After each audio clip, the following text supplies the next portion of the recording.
Fala, nação, saudações rubro-negras do maior campeão brasileiro da Liberta, Clube de Regatas do Flamengo. Amanhã o Flamengo tem um compromisso importante pelo Campeonato Carioca, às 9h21, Flamengo e Sampaio Corrêa. Jogo decisivo para o Mengão. O Mengão precisa da vitória, mas eu começo o vídeo de hoje trazendo atualizações aí do interesse do Flamengo pelo Marcos Antônio, volante do São Paulo.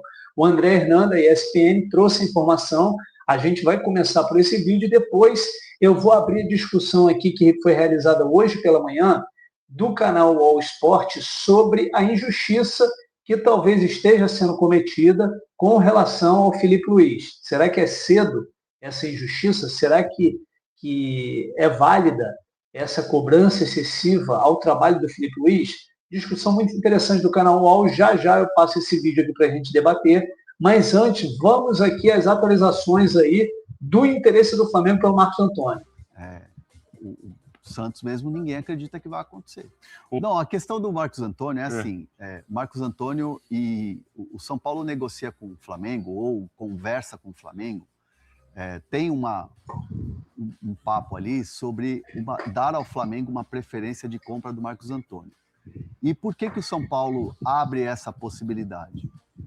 Nos bastidores do São Paulo, o que eu ouvi foi assim, existe um assédio muito grande que não é de agora e já é público, né? Tanto que o São Paulo já recusou uma proposta pelo Marcos Antônio, e a gente trouxe aqui essa informação, desse interesse e não desistência da contratação do Flamengo, do Marcos Antônio, do Flamengo contratar o Marcos Antônio. O que o São Paulo pensa? Ao dar essa preferência de compra pro Flamengo, tira um pouco dessa coisa do assédio. Por quê? Vamos imaginar o seguinte cenário. O jogador contratado pelo Flamengo, contratado pelo São Paulo, tá lá, exerceu a opção de compra, fez um novo contrato, ele começa a jogar bem, vem um clube gigante da Europa, vem um clube grande e faz uma proposta de 30 milhões de euros. A preferência de compra é do Flamengo. Flamengo, você vai cobrir essa oferta? O Flamengo fala, vou cobrir. Contrata o jogador. O São Paulo se resguarda de fazer uma grande venda do atleta. Então, beleza. Então, vocês vão comprar o jogador por um valor astronômico e aí você dá a resposta ao seu torcedor de que o Flamengo contratou porque exerceu uma preferência de compra porque tinha alguém lá atrás grande querendo comprar. Lyon, sei lá, um Barcelona. Um outro clube da Europa. Um outro clube da Europa grande. Ou um Cruzeiro que seja. O Cruzeiro, de repente, o Pedrinho BH decidiu investir e fez uma oferta de 25 de euros. Aí o Flamengo foi lá e cobriu, pagou 28. Opa, São Paulo decidiu vender. Então tá bom, beleza. É um jogador que está muito valorizado, decidiu vender a preferência do Flamengo, o Flamengo foi lá e contratou.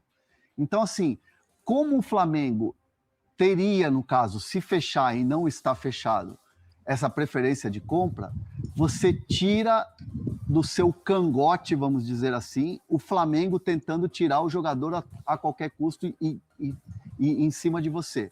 Então você elimina o Flamengo de ficar em cima do teu jogador e falando com o teu jogador e falando com o staff do jogador e mandando proposta toda hora. Porque assim, o São Paulo já avisou o Flamengo, proposta de 7, proposta de 7,5, proposta de 10, o São Paulo não vai aceitar. Não vai aceitar? Não vai aceitar. E o São Paulo tenta ainda costurar nesse acordo, assim, eu estou falando de tentativa, isso ainda não está na mesa. Tenta ainda costurar nesse acordo de preferência de compra, de repente, retomar a conversa pelo Alan. Por que não?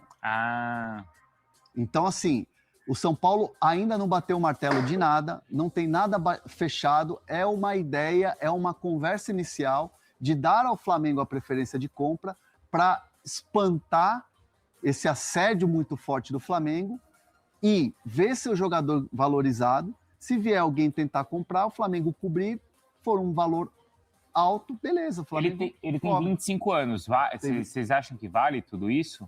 Nossa. O Flamengo, o São Paulo precifica ele num valor Caio Jorge. Então, eu acho que é milhões de euros. Eu acho que é muito. Mas ele coloca esse Bruno, valor... o que o Marcos Antônio tem jogado... Não, ele tem jogado muito bem. Eu entendi a questão da idade. Mas não é só a questão da idade, é a questão da posição. Quantos anos o Caio Jorge tem? 21, 22. Mas o Caio Jorge é atacante. Exatamente. Entendeu? Por exemplo, a comparação dele pode ser com quem? Com o Bidon? O Gerson. O Bidon. Marcos Antônio? Sim. Bidon. Quanto vale o Bidon? Paquetá, né? Com Paquetá, posição. Beleza. Paquetá tem 28, Marcos Antônio 25 e o Bidon tem 21. Isso. Só que o Bidon é um cara que o Corinthians não pretende vender ele por menos de 30 milhões de euros. Então, mas se o Bidon vale 30, o Marcos Antônio não pode valer 30 Só que também. a informação do Hernan bate com o quê? O São Paulo quer valorizar um ativo que é muito importante e é raro no mercado. Ou quer dizer, se o Marcos Antônio valer 30, tudo bem, o Bidon tem que valer mais. Então, mas assim, para mim, o que ficou claro, por isso que eu falo que é complexo isso, e ele está no começo. É uma conversa que está inicial. Muita gente, às vezes, se bobear, não vai nem entender o que eu estou falando aqui. Por isso que eu estou tentando ser o mais claro possível. A ideia do São Paulo, ao negociar essa preferência de compra com o Flamengo, o que é? A ideia é tirar esse assédio que está muito forte agora. Entendi. E valorizar o ativo. Claro, e colocar um preço. Colocar um preço lá em cima. Sim. Então, qualquer clube que quiser contratar o Marcos Antônio vai ter que ser um preço lá em cima, inclusive o Flamengo. Claro. E o Flamengo fica tranquilo que o São Paulo não vai negociar com outro clube sem o aval do Flamengo. Entendi. Entendeu? E eu acho que o São Paulo pode pedir quanto ele quer. Mas eu se sou um outro clube, não pagaria 30 milhões. Mas o São Paulo coloca esse preço... O São Paulo coloca esse preço porque é o famoso preço não quero vender. Isso. E tá sendo São Paulo. Isso aí. Então, e outra coisa, discussão muito rapidamente. E outra coisa, tem que ver se o Flamengo vai aceitar só a preferência de compra, entre aspas, só a preferência de compra. Porque de repente o Flamengo quer o jogador incorporado lá, né? Mas aí pessoal, eu vou acima. Vou dar uma pausa aqui no vídeo, só para a gente comentar rapidinho. Então, como vocês viram aí, não existe proposta nenhuma, não existe ainda. Existe uma conversa inicial do Flamengo ter uma preferência de compra futura no Marcos Antônio. Porém, o valor do Marcos Antônio, São Paulo já informou o Flamengo que não é 10 milhões, não é essas propostas que o São Paulo está recebendo agora. A base salarial de valor aí de transferência é muito além disso aí. Então, isso aí já ficou claro nesse momento, né? Eu vou aqui só parar o compartilhamento aqui dessa tela e vou agora compartilhar o debate interessante que ocorreu agora hoje pela manhã no canal UOL Sport, para a gente ver aqui esse debate sobre a questão do Filipe Luiz. Se realmente essa cobrança excessiva do Filipe Luiz é uma cobrança justa para o momento, ou é injusta? A gente, da mesma maneira, não da mesma maneira, mas é injusta qualquer crítica ao Filipe Luiz. Depois de tudo que o Filipe Luiz fez na temporada passada. Cobrar dele agora 3 semanas de atividade do time dele profissional, ainda evidentemente fora de esquadro, é o equivalente a cobrar do Tite. Diferente. Não, sim, eu estou falando que é equivalente, eu não estou dizendo que é igual. Mas eu não quero cobrar de ninguém no começo da temporada, quando eles deviam estar jogando amistosos para se preparar para a temporada, e não estão jogando amistosos por causa desse calendário maluco, e que aí vira a crise. E numa dessa você perde até um treinador que poderia te trazer um bom trabalho, mas que acaba, por impaciência da torcida, sendo mandado embora. E causa um prejuízo maior. Porque tem uma coisa que eu acho que as pessoas não estão levando em conta. Campeonato Brasileiro, que é o que causa a grande crise, é maratona. Não é sprint, não é corrida de 100 metros. Tem time aí que se preparou para Então, vamos fazer uma pergunta. Em que momento, a partir de que momento as críticas passarão a ser justas? Eu não vejo antes de 10 jogos. Não é uma pergunta que cabe. Sim, cabe. Eu vejo... uma pré-temporada, para mim... Que cada um tem sua particularidade. Sim, pré-temporada, 10 jogos. 10 jogos. Torneio... Pra temporada ou para o brasileiro? Não. 10 jogos seria o ideal para você começar a temporada de verdade. O Tite já tem isso, então, né? Somando estadual e brasileiro.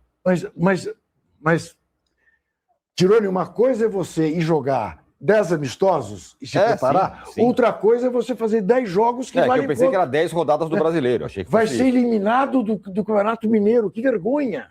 Mas é vergonha. O Flamengo pode cair no Campeonato... é brincadeira, né? O Flamengo vai cair no Campeonato Carioca e o Sampaio Correia, que é o... Legal. E aí fica uma coisa... A minha decepção fica por conta do técnico do Santos. No fim das contas, essa é a foto. Não, decepção. Eu esperava dele. Ele fez um trabalho excelente no Fortaleza até a página 2. Sim. Porque os últimos momentos dele no Fortaleza também não foram bons. Caiu quase. Não foi? Quase caiu. Né? E acabou caindo. Acabou caindo. Não com ele, mas... Aí ele veio para o Santos, eu achava ele mais... Tá certo, o Santos é um balacobaco permanente, Neymar não joga, o Gabigol joga, mas não joga, tem jogadores em fim de carreira. O Arnaldo tem uma observação muito boa sobre o Santos, vou deixar ele até falar, a contratação de jogadores antigos, que são contratados na expectativa que eles vão jogar hoje que jogavam antigamente. E o Santos está repleto disso. Mas ele, como treinador, eu esperava assim, uma performance melhor. Mas não vou criticar, não estou criticando. Eu falo que eu fico meio surpreso com umas coisas que não têm acontecido por lado dele, desde o Fortaleza. Não estou analisando só o Santos. Mas eu acho que não cabe crítica para ninguém hoje em dia. Vamos esperar um pouco. Por isso é a minha pergunta. A partir de que ponto, de que momento no calendário a gente poderá, aí sim, fazer críticas ao trabalho de um, de outro? Boa pergunta, aliás. Digam aqui no chat o que vocês acham. A partir de quando, Danilo, que você pode criticar? É o que o Juca falou, no mundo ideal a gente poderia ver um mês de pré-temporada com amistosos, com Florida Cup, com essas coisas que a gente já viu. Tereza Herrera, lembra daquelas coisas? Esses jogos, e aí você vai fazendo uma preparação melhor. Só que aí tem a boa e velha da vida como ela é, que vocês sempre falam, que a gente não pode considerar. Se a gente for falar 10 jogos hoje em dia, se esperar 10 jogos do time titular do Flamengo, perdeu o campeonato. Pode ser que você já não consiga recuperar o campeonato. Então você também tem que lidar com a vida como ela é, ao mesmo tempo que tem todos esses contratempos, né, da pré-temporada. Para responder praticamente, eu vou dizer, a partir da 5ª rodada do Brasileirão, eu acho que dá para a gente tentar ter uma análise mais sensata. Eu te pergunto, perder para o São Paulo Futebol Clube no Morumbi é vergonha para alguém? Vem do São Paulo, esse aí... Não é vergonha, mas é decepção. É decepção. É decepção, não é vergonha. Vergonha não, o Flamengo, bicampeão, chega lá, ninguém imagina, todo mundo... O São Paulino está falando, se empatar tá bom, hein? Aí perdeu. Sim, Flamengo... O que aconteceu com o Flamengo no Morumbi? Eu acho que é mais pelo jeito que foi o jogo. Tava ganhando, o jogo tava na mão, achou que tinha acabado e não tinha acabado. Porque estava jogando com o São Paulo no Morumbi. Empatar com o Inter, mesmo em casa, é uma coisa que você fala... Quer dizer, a gente parece que perdeu a dimensão de que os times enfrentam adversários, eles não jogam sozinhos. E você não está jogando contra o Sampaio Correia em regime. Você está jogando contra grandes times também. Contra grandes camisas. Sim, isso sim, com grandes camisas, sem dúvida. Isso. A gente estava falando aqui, Barlau, você ouviu, né? A gente falando sobre o semblante do Tite. Isso. E aí o que eu queria perguntar para você é como está difícil, e como normalmente é difícil, o Tite retomar a carreira. Ele tentou no Flamengo. Se o cara não vai dar certo no Flamengo, vai dar certo aonde? Não deu certo no Flamengo, teve que parar, se retirou de cena, voltou agora, mas parece que as toneladas seguem nas costas dele. Sem dúvida. Nesses personagens da enquete, o Tite é o que tem o trabalho mais recente, né? Mas assim como os outros, ele carrega coisas do passado recente, né? O Diniz não está sendo criticado porque empatou com a Chapecoense, tá? Porque perdeu a final da Copa do Brasil, papapá. O Vojvoda, como disse o Trajano, ele fez um trabalho decepcionante na reta final do campeonato passado e continua não dando nenhum sinal de recuperação. E assim por diante. O Tite, na verdade, menos esses jogos no Cruzeiro, mas o que foi a carreira dele depois da Copa do Mundo, da segunda Copa do Mundo, é o que desperta essa desconfiança, né? E eu não consigo não comparar o Tite com o que aconteceu com o Tele Santana depois de perder 2 Copas. Perder 2 Copas é uma coisa, é um impacto absurdo para treinadores que tiveram essa experiência, né? Dirigir a seleção brasileira em 2 Copas do Mundo e perdê-las, né? O Tele perdeu 2 Copas, ele não emendou os trabalhos, 82 e 86, mas ele perdeu 2 Copas, sendo que uma delas ele brilhou, a seleção dele brilhou. O Tite não. E a minha impressão é que depois da segunda Copa perdida, ele se perdeu, né? Curiosamente, ele teve, está tendo agora a sua segunda grande oportunidade, porque, vamos combinar, dirigir o Flamengo, que foi o primeiro time que ele pegou depois da seleção, e o Cruzeiro atual, não são roubadas. O Tele, por exemplo, depois de perder as 2 Copas, ele se refugiou naqueles portos seguros, os clubes onde ele tinha tido sucesso. O Atlético Mineiro, o Palmeiras. O Tite ele não foi ao Corinthians, que estava todo bagunçado. Ele foi ao Flamengo, que era o melhor time do Brasil. E foi mal.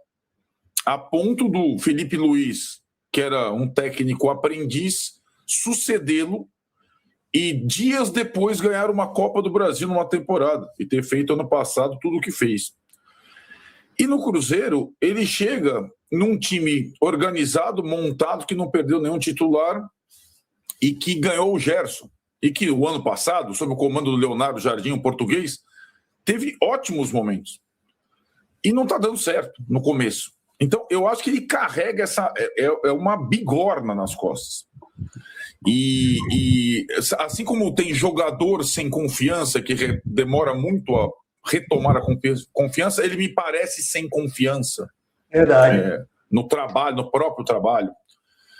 A equipe de auxiliares, a coisa de trabalhar com o filho. Cara, o Mauro fala uma coisa bem interessante em relação a carga que o Tite carrega tal, que talvez ele devesse mudar tudo. Figurino, forma de falar. Tipo, ele de fato... Rebranding. Aí não seria o Tite, Arnaldo. Aí não seria o verdadeiro Tite. Seria um falso Tite, né? Exato. Figurino porque, já assim, mudou, Trajano, né? O Tele, ele mudou. Ele não mudou o vestimento, o comportamento, mas o Tele mudou a forma de encarar o futebol e ver o jogo depois que ele perdeu as 2 Copas. Vou adiantar um pouquinho o vídeo aqui, pessoal, para a gente ver a análise do Mauro. Ele aprendeu a se defender, literalmente. De qualquer maneira, esse vídeo está no canal as mesmas pessoas e com Esporte. Ele parecia um pastor protestante. Para que vocês possam aí... sem dúvida. Primeiro, esse vídeo ele está no canal UOL Sport. Caso alguém queira ver o finalzinho da fala do Arnaldo, é só entrar nesse canal UOL Sport no YouTube para acompanhar o vídeo completo, já aproveitando dando os créditos aqui ao canal UOL Sport desse vídeo e do vídeo anterior ao canal da ESPN. Os agradecimentos e os créditos. Vou soltar aqui a fala do Mauro César. Sim, eu queria dizer o seguinte, sobre a questão de criticar ou não, toda crítica é válida. Eu também acho. Técnico formar um jogo, pode criticar à vontade. O problema é você rotular um técnico campeão como estagiário, que é o chamado etarismo ao contrário, é o camarada que no Brasil é preconceito contra o velho, né? Você é um velho, isso aí é tratado como uma acusação. Velho, quer dizer, agora você é estagiário que você é jovem, então você não pode assumir esse cargo, você não tem estofo para isso, você não tem tempo de vida e na função. E o cara provou que ele é capaz. Tem os seus defeitos, a gente pode criticar, estou falando do Felipe, claro, mas tratá-lo dessa forma é uma coisa que chega a ser cretina. No caso do Tite, eu acho que ele deveria mudar tudo, não só o figurino, a forma de se comunicar, que é sempre muito confusa, sempre foi muito confusa, falando para um nicho aí de pessoas que gostam de falar bobagens como homem terminal ao invés de centroavante, né? Tem gente que acha isso bonito, acho que isso demonstra uma certa erudição, na verdade é uma pseudo-erudição, é uma verborragia patética. Eu acho que ele deveria abandonar isso, se comunicar melhor, mas também o mais importante, conseguir, como fez naquela transição após ano sabático no Corinthians, apresentar novas armas na hora de montar seu time, ou seja, ser um técnico diferente. ele não está aproveitando o credor do Leonardo Jardim. Ele tenta montar o time já de uma outra forma, com pouco tempo. Isso torna as coisas mais difíceis, na minha visão. E, honestamente, é uma questão muito pessoal, depende de cada um, né? Cada um que sabe de si, claro. Mas eu imagino que o Tite já tenha sido muito bem remunerado ao longo desses anos todos. E alguém que estava com questões de saúde mental voltar para essa maluquice aí, sinceramente, se eu fosse amigo dele, eu falei, cara, vai curtir sua vida, deixa isso para lá. Quer falar de futebol? De vez em quando fala, cria um canal no YouTube, dá uma entrevista aqui, outra ali, sabe, sem compromisso, e fala da coisa que você mais gosta do mundo, que é o futebol. Mas voltar para esse negócio, depois de passar por tudo que já passou, a grana que já ganhou, ficar atorando o torcedor lá te xingando, sabe? Pô, ir para aquela coletiva, hoje eu acompanhei a coletiva dele, sabe, algumas perguntas, o tom até desafiador, sei lá, por pouquíssimos jogos, eu jamais faria isso, sinceramente, na situação dele. Mas é ele que sabe, né? Isso é meio que viciante, né? Esses caras dependem muito de estar no futebol, é o que a gente vê acontecer, essa história se repete demais. Sobre o Vasco, são 4 pontos em 30 possíveis, ou seja, um empate, uma vitória e 8 derrotas em 10 jogos pelo Brasileiro, contando a reta final do ano passado e esses 2 primeiros compromissos de 2026. Mas ontem foi bem injusto, né? Realmente o gol anulado foi bizarro e o Vasco jogou uma partida boa contra uma Chapecoense muito fraquinha, né? Muito fraco. E poderia ter vencido o jogo, mas não resolveu. Derrotas, e aí fica o número, né? Que acaba suplantando tudo isso. Um número muito ruim de um Vasco que está contratando sem parar. Aí, pessoal, deu uma parada, uma cortada aí no vídeo do Mauro. Quem quiser também ver o finalzinho da fala dele, onde ele vai falar aí do Vasco da Gama, da campanha do Diniz, acho que não é o intuito aqui do canal, mas já que a gente pegou o iniciozinho dele falando sobre isso, eu vou de trás para frente para a gente comentar os vídeos aí agora. Essa parte aí, rapaz, sinceramente, os números do Diniz são muito baixos mesmo pelo Vasco, mas isso aí é problema da diretoria do Vasco, tomara que ele fique lá por mais tempo, né? Como flamenguista, como rubro-negro, meu desejo é esse. Vida longa ao Diniz no Vasco, não é isso? Com relação aí ao debate do Tite, ao debate do Felipe Luiz, eu vou me ater mais à questão do Felipe Luiz e mais a essa fala final do Mauro, porque eu concordo com ele quando ele fala que a gente pode criticar. Eu acho que assim, o Felipe Luiz, nesse início de ano, a gente viu uma ou outra mudança, uma outra escalação, uma ou outra substituição do intervalo que realmente não agrada e não funcionou. Então as críticas são em torno de uma coisa ou outra que não funciona, eu acho que isso é super válido, né?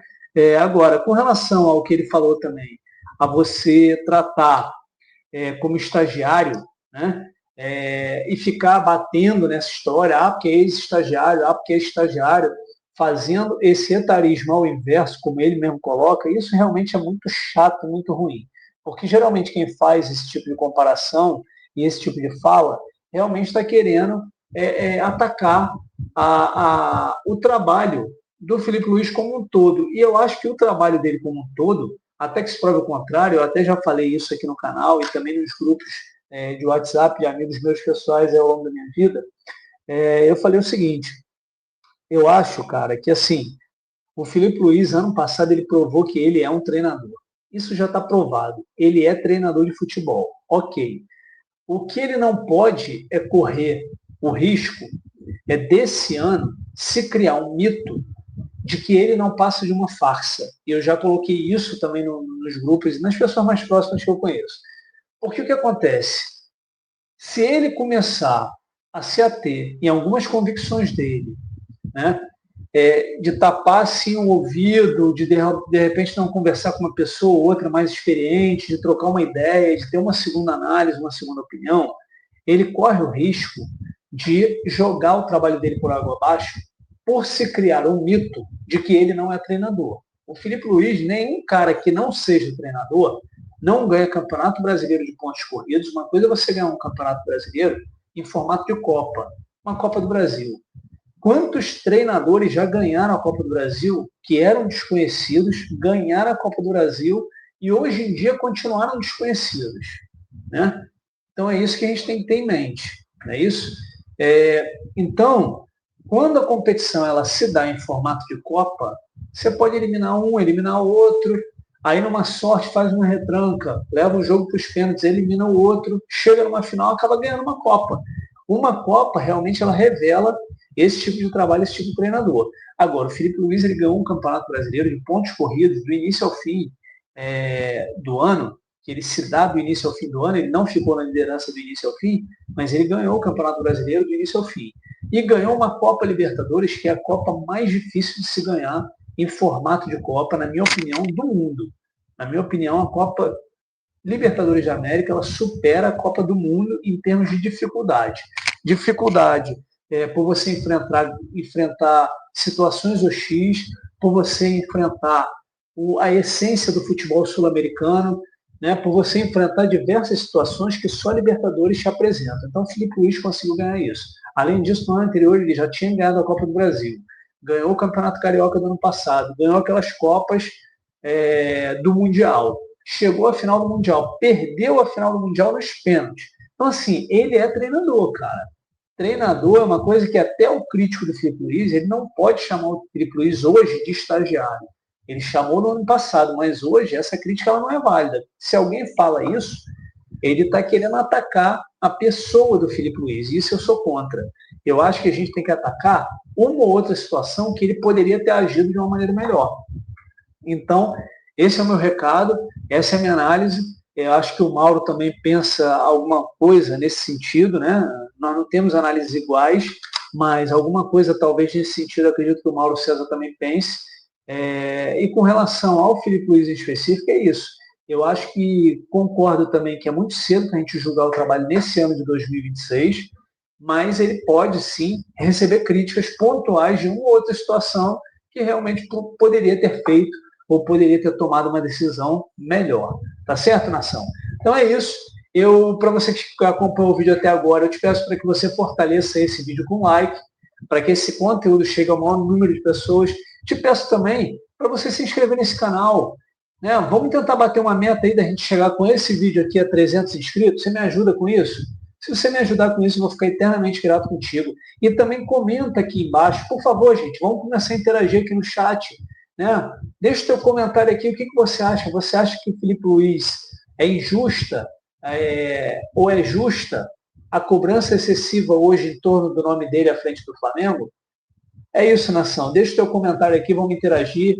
Fiquem sempre aí atentos às novidades do canal. Aqui é Mengão 24 horas por dia. Saudações do maior campeão brasileiro da Liberta. Valeu, nação. Tamo junto. Amanhã tem jogo do Mengão. A gente volta aí com mais informações no vídeo de amanhã. Fiquem com Deus. Valeu. Tchau, tchau.